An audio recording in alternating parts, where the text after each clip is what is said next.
সংগ্রামে বেড়ে ওঠা নেতৃত্ব তাদের শিকদার উপস্থিত রয়েছেন বাংলাদেশ জাতীয়তাবাদী ছাত্রদল সহ ছাত্রদলের কেন্দ্রীয় সংসদের সাবেক নেতৃবৃন্দ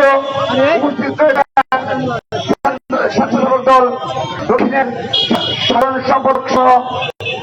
যুবদল স্বেচ্ছাসেবক দলের বিভিন্ন পর্যায়ের নেতৃবৃন্দ এবং আজকের এই মানববন্ধন পরিচালনা করছেন ঢাকা মহানগর দক্ষিণ ছাত্রদলের সংগ্রামী সদস্য সচিব রাজপথ থেকে বেড়ে ওঠা নেতৃত্ব নিয়াজ মাহমুদ নিলয় সহ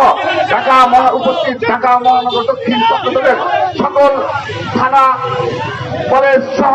ঢাকা মহানগর দক্ষিণ ছাত্রদলের সকল পর্যায়ের নেতা কর্মীদের জানাচ্ছি রক্তিম শুভেচ্ছা, বিপ্লবী অভিনন্দন। সংগ্রামী নেতৃবৃন্দ, জনাব ইশরাক হোসেনের যে জনপ্রিয়তা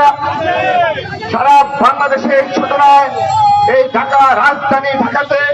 এবং আমরা গর্ব করে বলতে পারি বাংলাদেশের প্রতিটি শিক্ষা প্রতিষ্ঠানের সাধারণ শিক্ষার্থীরাও তার পিতা একটি অন্যতম যারা সংগ্রামী নেতৃত্ব দিয়ে আজকে দলকে ধরে রেখেছিলেন সেই সাদেক হোসেন খুকাও সুযোগ্য উত্তরসূরি। ইশরাক হোসেন শুধুমাত্র বিএনপি নেতা নয়, শুধুমাত্র সাধারণ জনগণের ভোটে নির্বাচিত হওয়ার মতো যোগ্যতা সম্পন্ন একমাত্র মেয়র প্রার্থী নয়, তিনি সাধারণ শিক্ষার্থীদের মাঝেও চরম বিপুল জনপ্রিয়তা অর্জন করেছেন। সেই ধারাবাহিকতায় তার সেই জনপ্রিয়তাকে ভয় পেয়ে ঈর্ষান্বিত হয়ে বারবার তার উপর হামলা হয়েছে, তাকে কারাবরণ করতে হয়েছে। তার ওই অল্প বয়সেই তাকে অনেক প্রতিকূল পরিবেশ মোকাবেলা করে রাজনীতির মাঠে টিকে থাকতে হয়েছে, কিন্তু তিনি মাঠ ছেড়ে যাননি, তিনি রাজপথ ছেড়ে যাননি। ইশরাক হোসেন শতবার কারাবরণ করলেও তিনি ঢাকার রাজপথ ছেড়ে যাবেন না, তিনি ঢাকার সাধারণ জনগণকে ভুলে যাবেন না। তার বাবার মতো এই ঢাকার জনগণকে, এই ঢাকা মহানগরীকে একটি স্বপ্নের নগরী হিসেবে পরিণত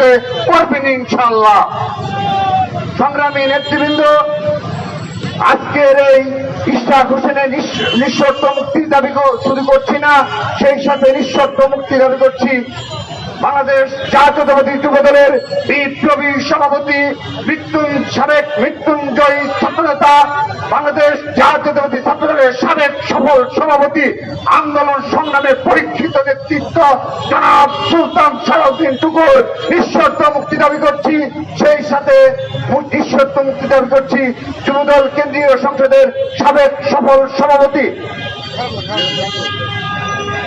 সাইদুল আলম নীরব সহ যারা যে সকল কারাবন্দী নেতৃত্ব রয়েছে সবার নিঃশর্ত মুক্তি দাবি করছি। সেই সাথে আমি আজকে ইশরাক হোসেন নিঃশর্ত মুক্তির দাবিতে আয়োজিত মানববন্ধনে বলতে চাই, এই বাংলাদেশে